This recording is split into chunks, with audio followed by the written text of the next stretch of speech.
muchísimas gracias a Rebeca por haberme invitado y darme esta oportunidad, y también a Laura, y sobre todo a todos vosotros, a todos ustedes que prestan este tiempo y dedicación para ayudarles con todas estas personas que están sufriendo. Como os ha comentado Laura, mi currículum es muy largo, pero yo voy a hacer como un breve resumen. Yo he tenido como 3 etapas, o sea, ha dicho una cosa muy importante que para mí, pues he tenido que compaginar mi vida laboral, como muchos de ustedes, con ser madre y ser madre de 4 varones. Entonces, la primera etapa de mi vida me dediqué a la psicología escolar, cuando en España esta figura pues no existía.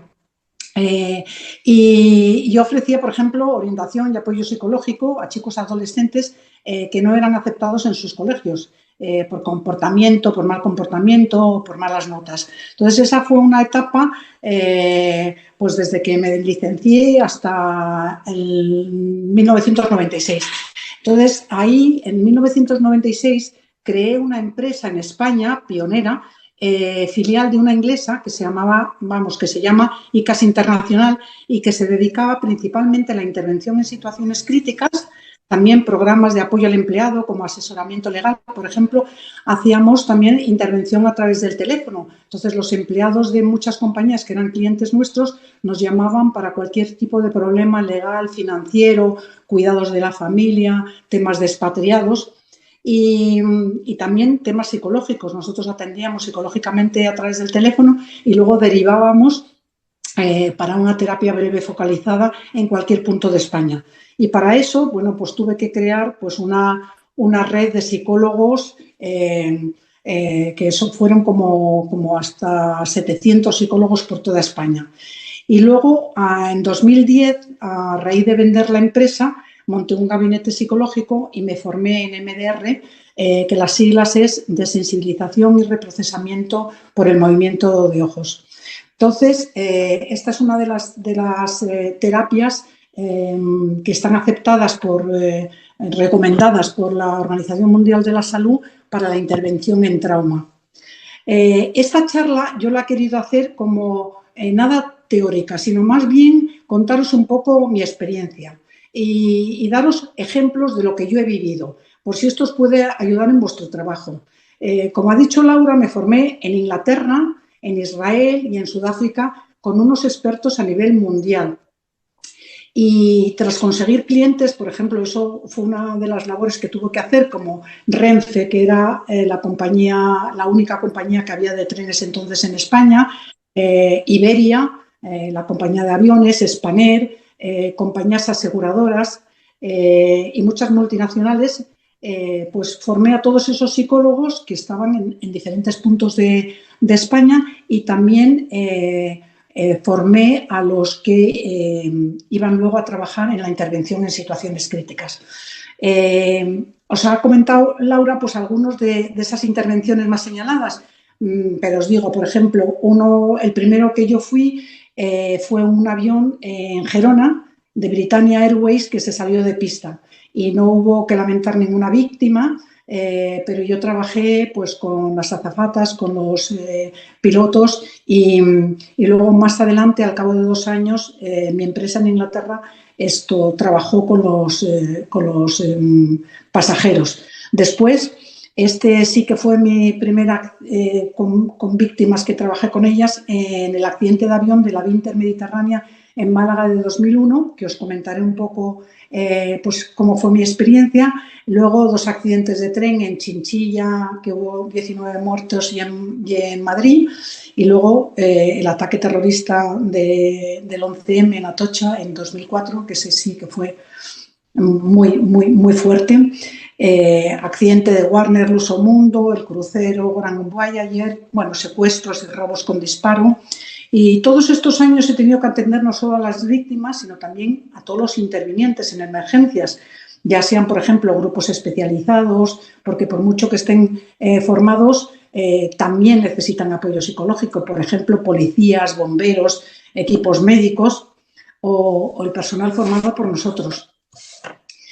Como hoy vamos a hablar del diffusing y de la importancia de su utilización para el cuidado de todas las personas que dedican su tiempo en cuidar a otras, voy a empezar contándoos algunos ejemplos. Antes de esto, me gustaría hacerles unas preguntas, que estas son las que os van a mandar y que quiero que mediten y me envíen de forma anónima, con el objetivo de ayudarles en su labor. Es algo que yo he pensado, pero si se les ocurre alguna otra idea, me encantaría que de forma anónima, porque yo no voy a revelar ni sus nombres ni nada, pues me contestaran a estas preguntas.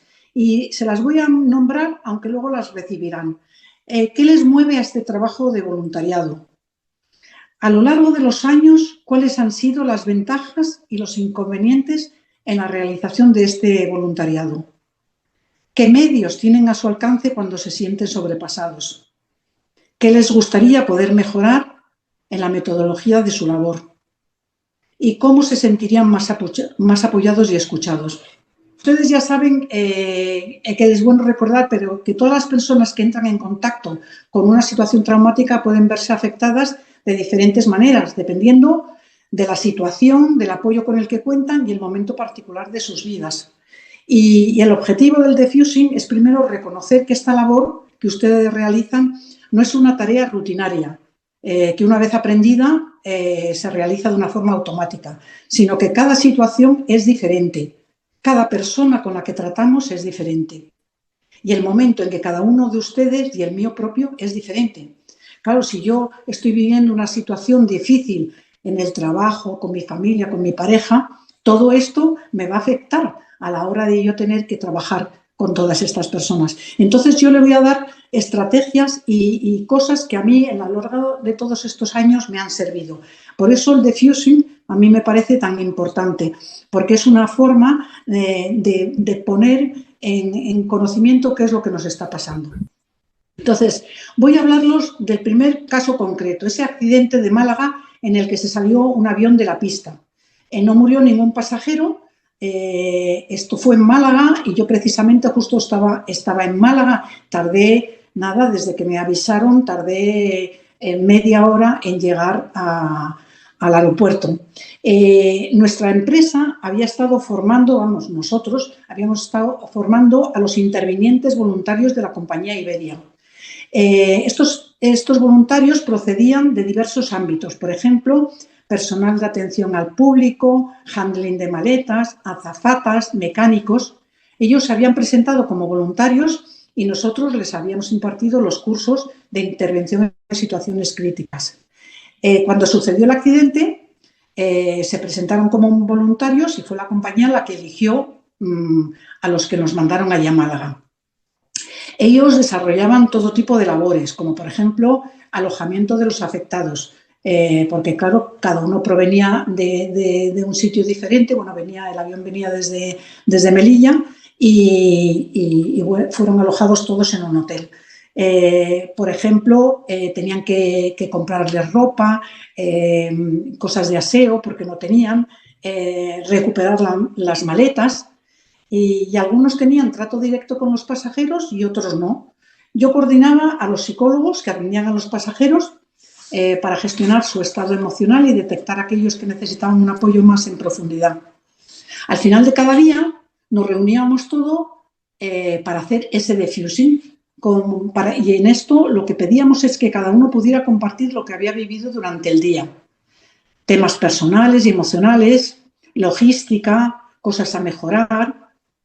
Fue una parte muy importante del trabajo que hicimos y para mí una gran ayuda para poder cuidar del estado emocional de todos. Yo no llegaba a todos. Entonces, de esta forma pude ver también cómo se comportaban los intervinientes. Y además estuvimos trabajando durante 7 días. Esto me ayudó a ir mejorando también, adecuando el trabajo de todo el equipo. Y recuerdo que el segundo día uno de los intervinientes estaba muy afectado. En el diffusing yo me di cuenta que estaba muy mal y le pedí qué es lo que le estaba pasando. Entonces me dijo, era una chica, me dijo que el accidente le había removido una situación personal que estaba viviendo. Entonces le dije, mira, mañana te vas a tomar el día libre, como estamos en un hotel y tenía una piscina, tú te vas a la piscina, descansas, te paseas por la ciudad de Málaga y mañana por la mañana pues yo hablo contigo y me comentas un poco cómo estás, si te has recuperado, si todavía no estás bien. Y efectivamente, pues al día siguiente estuve hablando con ella y estaba ya perfectamente. Me dijo, nada, nada, me puedo incorporar. Y efectivamente empezó a hacer sus labores y siguió con todo su trabajo. También estuve hablando con otro de los intervinientes que vino y me dijo, mira, hay un compañero que lo he visto muy afectado. Y estaba muy afectado porque al tener que entrar en donde estaba el avión, había visto muchas maletas ensangrentadas. Todo el avión había esto, ya os dije que en este caso no hubo que lamentar ninguna víctima entre los pasajeros, aunque sí murió el capitán. Y entonces, al ver toda esa sangre, él se sintió muy afectado. Entonces estuve un rato con él, estuve hablando y a la mañana siguiente lo mismo. Le volví a preguntar cómo había pasado la noche, cómo estaba y efectivamente volvió, estaba bien y volvió a su trabajo. Esto, veis, es un ejemplo de para qué sirve el defusing. A lo mejor en ese momento hubiera sucedido que esta persona hubiera seguido muy afectada, pues entonces yo hubiera pedido que enviaran a alguna otra persona para sustituirle y se hubiera vuelto, pues eso, a su lugar de origen, que procedían muchos de Madrid, otros eran de Málaga. Otro ejemplo, bueno, en el accidente de Winter, que fue el primero que yo intervine, que fue el avión este que en Gerona, que tuvo un aterrizaje forzoso y que no hubo que lamentar ninguna víctima, había un empleado, me dijeron, que se ocupaba también del handling de maletas, que cada vez que subía al avión salía llorando y estaba súper afectado. Entonces me dijeron, ¿tú puedes hacer algo por él? Y dije, por supuesto. Pero él dijo que no, que no quería. En aquel momento yo pensé, ¿por qué había rechazado esta? Y pensándolo un poco, en aquella época la figura del psicólogo se veía como un estigma, alguien que es débil. Y gracias a Dios todo esto ha cambiado y también me imagino que en México, pues a lo largo de los años, ha cambiado también esta visión del psicólogo. Otra situación que vivimos en el 11S, que me imagino que todos ustedes recordarán. Y seguro que si les pregunto, casi todos recordarán qué es lo que estaban haciendo en aquel momento. Yo justo estaba impartiendo un curso de primeros auxilios al personal de Iberia. Y justo en medio de ese curso nos enteramos, vimos todas las noticias, vimos todo el impacto que supuso esas imágenes del avión, de los aviones impactando una y otra vez, las imágenes estas que ofrecían la televisión. ¿No? Durante varios meses nosotros tuvimos, como os he dicho, teníamos el apoyo psicológico a través del teléfono. Y tuvimos que atender telefónicamente a muchos empleados de diversas compañías porque estaban sufriendo ataques de ansiedad y muchas otras emociones. No importa que la situación esté a muchos kilómetros de distancia de nuestro hogar, nos podemos ver afectados, como sucedió, por ejemplo, recientemente cuando vimos las imágenes de todos estos chicos que fueron asesinados en el concierto en Israel. Ahora voy a entrar en el que a mí más me marcó y que fue muy largo toda esa intervención.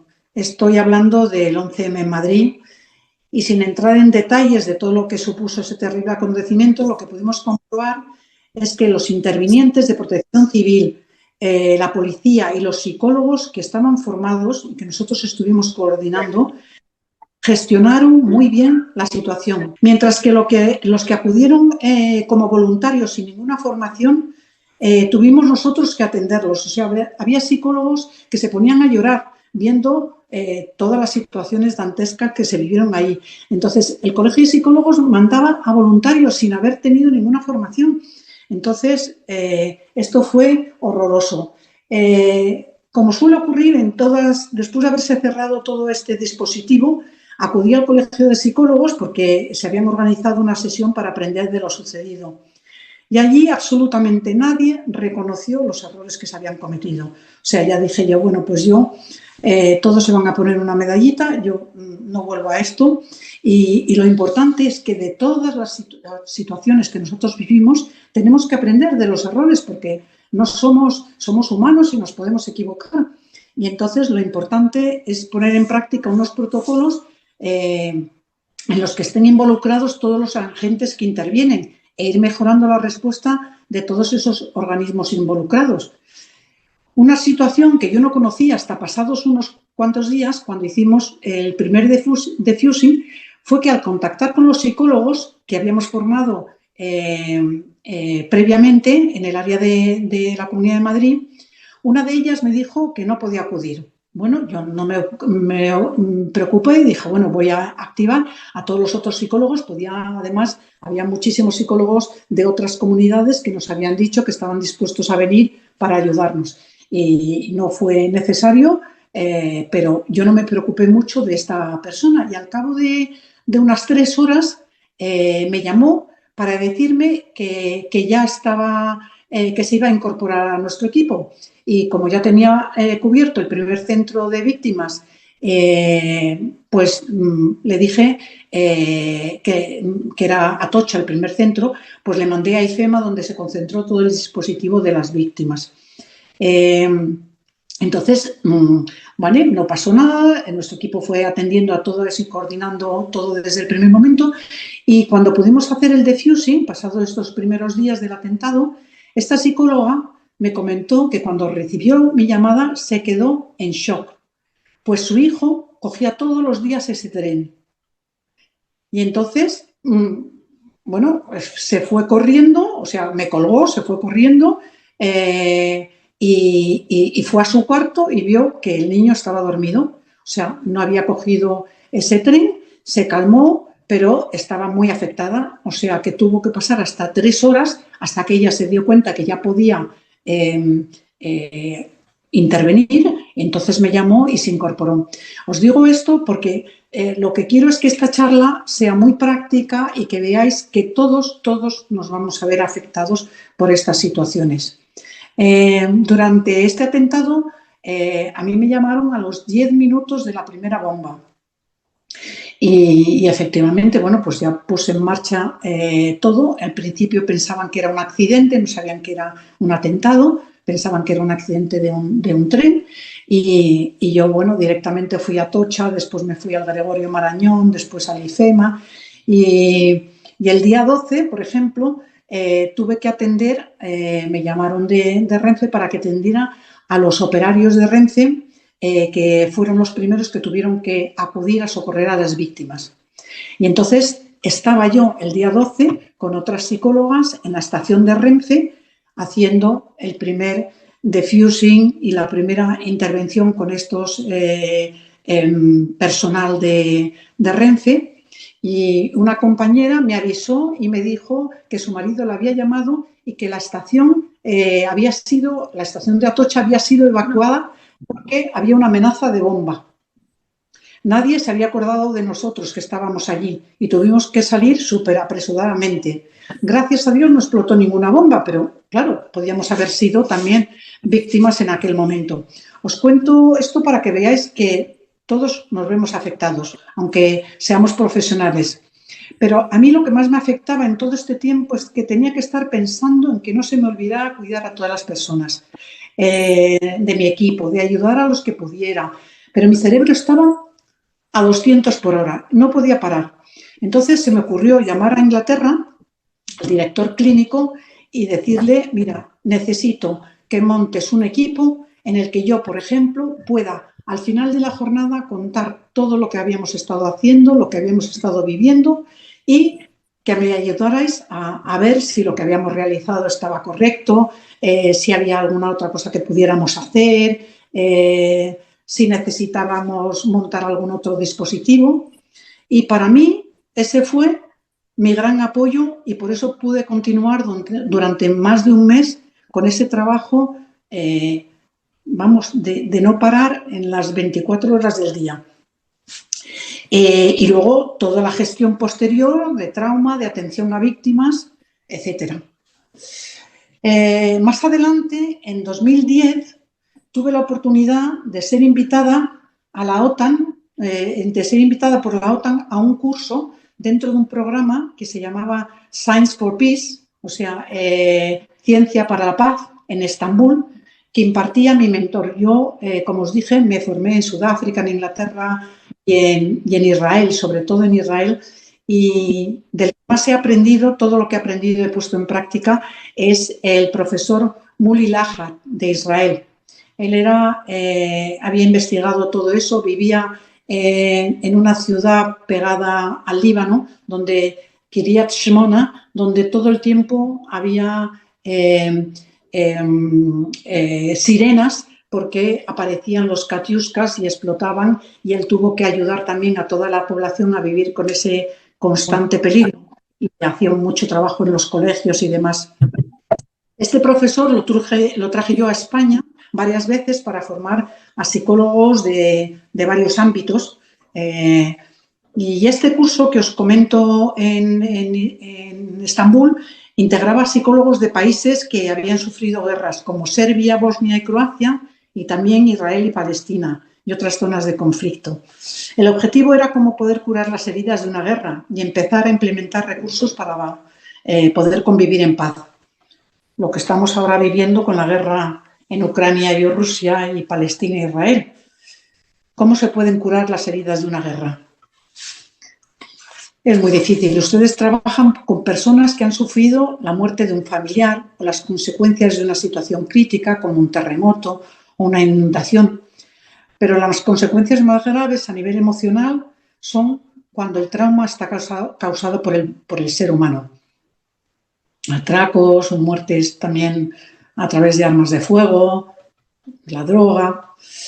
Me gustaría proponerles en estos últimos momentos de mi intervención que hiciéramos todos un pequeño ejercicio basado en el modelo del doctor Muli Lahad que se llama Basic pH.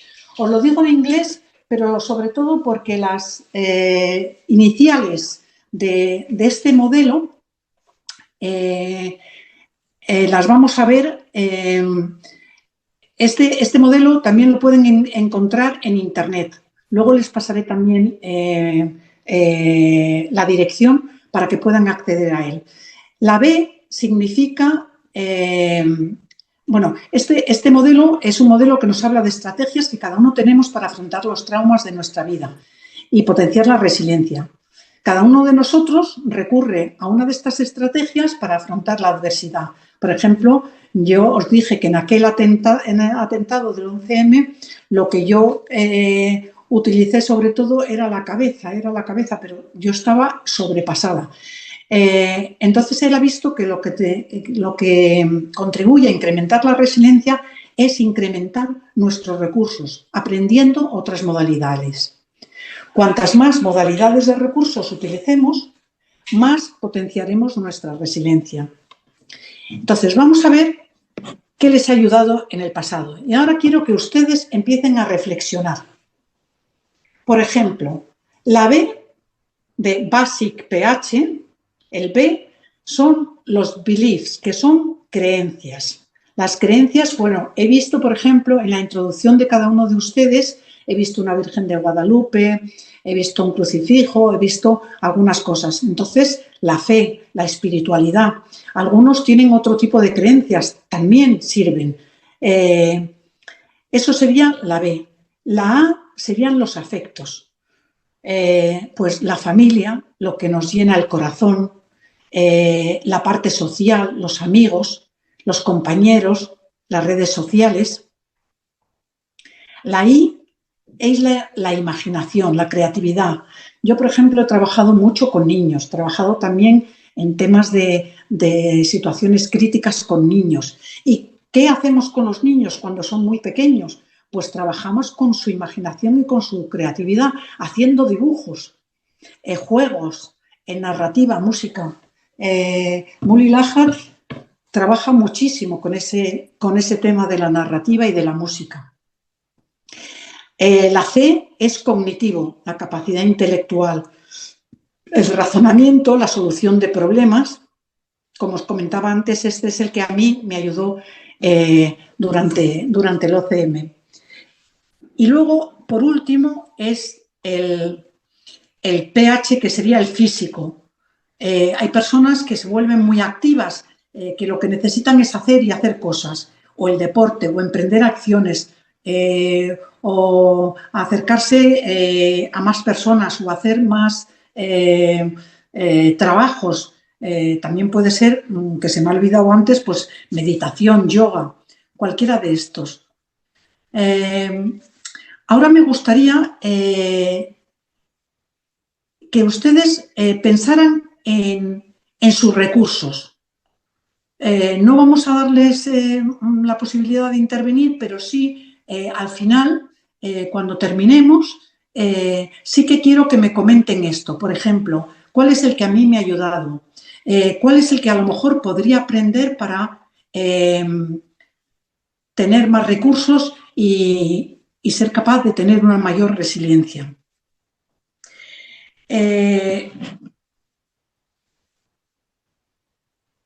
Por ejemplo, vamos a hacer una pequeña intervención que yo les voy a enseñar, que se llama EFT, Emotional Freedom Technique, también llamada tapping. No sé si alguno de ustedes lo conocen.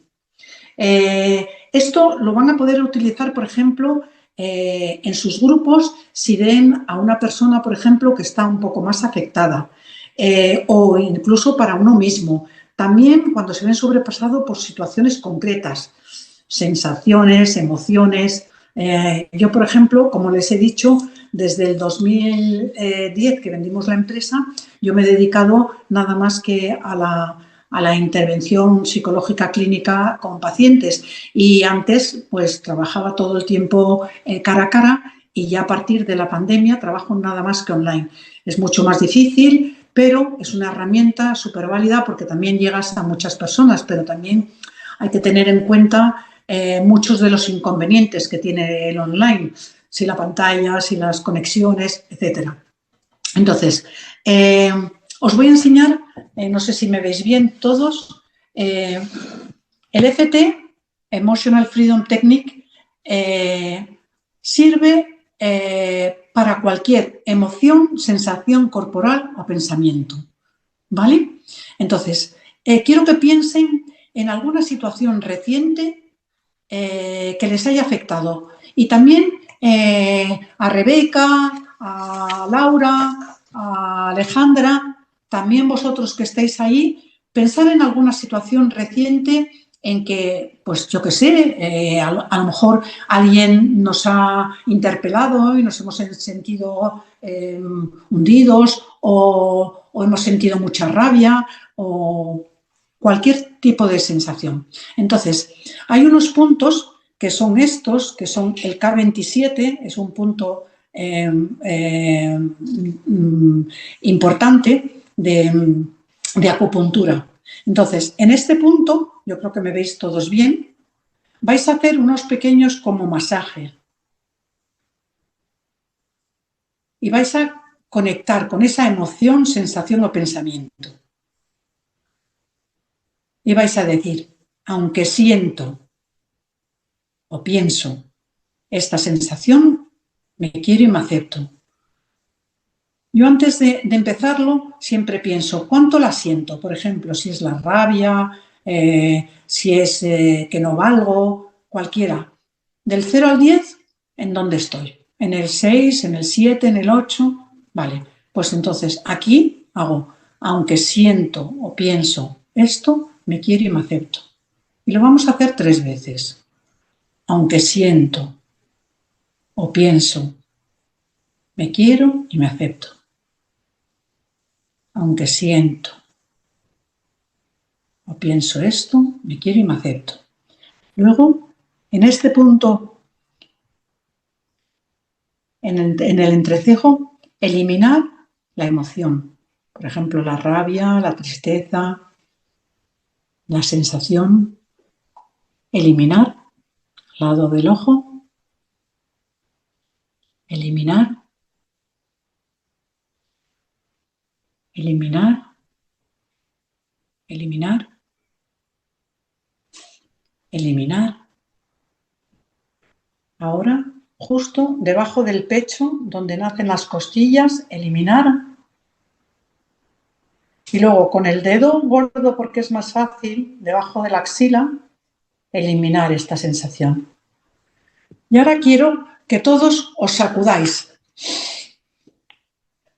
Mover el cuerpo. Yo siempre les digo a todas las personas con las que trabajo, tener siempre a mano agua. Y beber. ¿Por qué? Porque todas las emociones, sensaciones corporales o pensamientos están activando nuestro sistema y nuestro sistema se resiente. A través de hacer este ejercicio y de beber agua podemos ir calmando poco a poco. Y ahora valoramos cómo nos sentimos. Ha habido un cambio, a lo mejor puede que la sensación se mantenga en el mismo. No pasa nada, hay que repetirlo 2 o 3 veces. O puede que aumente también, o puede que cambie.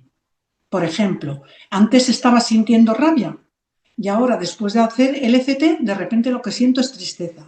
Pues vuelvo a hacerlo, pero ahora con la tristeza. Aunque siento tristeza, me quiero y me acepto. Eliminar, eliminar, eliminar, eliminar, eliminar, eliminar. Debajo del pecho y eliminar. ¿Vale? Y nos sacudimos. Bueno, no os preocupéis si no lo habéis entendido todo, si os olvidáis de los puntos, porque yo os voy a mandar también un gráfico con todos esos puntos. Hay más, pero yo lo hago así corto porque nos puede servir para cualquier situación. Por ejemplo, estamos en el trabajo y de repente hay un jefe que nos regaña o que nos dice tal o que se comporta mal con nosotros y sentimos pues muchísima rabia. Bueno, pues respiramos, nos vamos al cuarto de baño, hacemos esto, nos calmamos y luego ya podemos acceder a la parte pensante. ¿Vale? Y antes de terminar, voy a enseñaros otro, que es hacer unos pequeños minutos del MDR simplificado. MDR, las siglas son de sensibilización y reprocesamiento por el movimiento de ojo, por el movimiento de los ojos. Aunque hay muchísimos estudios sobre la eficacia del MDR, lo más importante que yo a todos los pacientes y a todas las personas con las que trabajo, incluso sin ser pacientes, les explico, es que el cuerpo es todo uno. Todo lo que nos afecta al cuerpo nos afecta a la mente y viceversa. O sea, no podemos decir que hay unos médicos para el cuerpo y otros médicos para la mente. O sea, yo les explico a todas las personas que cuando nacemos el primer cerebro que tenemos es el cerebro motor. Y ese cerebro está para nuestra supervivencia. El segundo cerebro que tenemos es el cerebro emocional. Todas las emociones también están para nuestra supervivencia. Lo que pasa es que muchas veces no sabemos lo que nos quieren decir. Y el tercer cerebro, que aparentemente solo tenemos los humanos, es el cerebro pensante, nuestro razonamiento. Pero ¿qué es lo que pasa? Que mientras no integremos las emociones, las sensaciones corporales y los pensamientos con lo que nos pasó, por qué nos pasó y lo que tuvimos que hacer en su momento, no hay un cambio. ¿Vale? Entonces, EMDR fue lo que yo descubrí hace ya muchísimos años, casi 20 y tantos años, y dije yo, después de haberme formado en todas las terapias habidas y por haber, dije yo, por fin hay algo que tiene sentido y que, porque a mí me viene gente que me dice, llevo muchos años con psicoanálisis o con cualquier tipo de terapia cognitivo-conductual, pero sigo haciendo las mismas cosas, aunque sé por qué las hago y cuándo se generaron.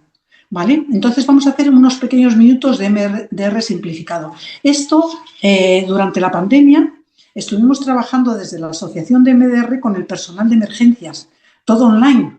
Y estuvimos haciendo un trabajo de defusing muy importante. ¿Por qué? Porque seguían estando constantemente invadidos por todas las personas, como lo habéis vivido vosotros también en México, de personal que llegaba y estaban saturados todos los servicios de emergencia. Entonces hicimos esta técnica que es un poco el MDR simplificado y adecuado para cualquier emergencia. Como os he dicho antes, el MDR está aconsejado por la Organización Mundial de la Salud para el trastorno de estrés postraumático. Entonces, es una sencilla estimulación bilateral llamada el abrazo de la mariposa. Y esto lo descubrió una mexicana que se llama Lucy Artigas, casada con Nacho Jarero, que son unos de los que más han trabajado en intervención en situaciones críticas en México y también en MDR. Les pido a cada uno de ustedes que se focalicen, por ejemplo, en otra situación que hayan vivido últimamente, en los últimos días. ¿Dónde la sienten, por ejemplo, en el cuerpo? Y esto que les voy a enseñar lo pueden hacer con los ojos abiertos o cerrados. Van a hacer esto que se llama el abrazo de la mariposa, ¿vale? Es unir los dedos gordos y aquí hacer como un pequeño aleteo de una mariposa. Los puntos que vamos a tocar son precisamente los que les he enseñado antes de EFT, el punto K27, estos de aquí, que son tan importantes en la acupuntura. Se hace el abrazo de la mariposa y de una forma alternativa, con los ojos cerrados o abiertos, se piensa en esa situación. Y cualquier sensación, emoción, cualquier pensamiento que notemos, lo observamos y lo dejamos fluir.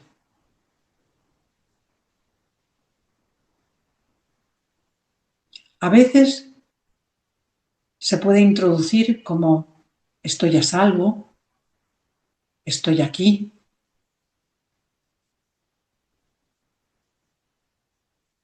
Pero conectamos con esa situación que hemos vivido y dejamos que nuestro cuerpo y nuestra mente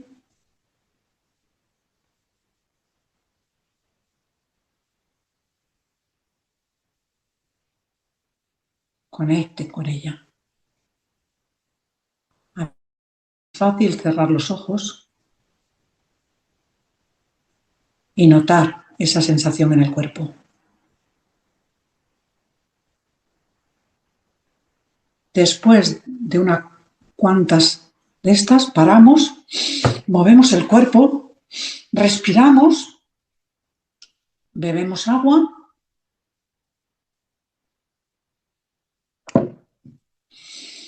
y vemos cómo está esa situación y la apuntamos. ¿Por qué? Porque a lo mejor tendremos que volver sobre ella.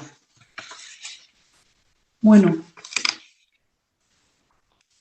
como os había dicho, esta charla que yo os he dado quería ser eminentemente práctica, que os diera unas herramientas que os pudieran ser útiles y sobre todo enfocar en que esta intervención de diffusing es importante para darnos cuenta de que todos nos podemos ver afectados por situaciones y que en el trabajo que estamos haciendo es muy importante poderlo compartir con nuestro grupo.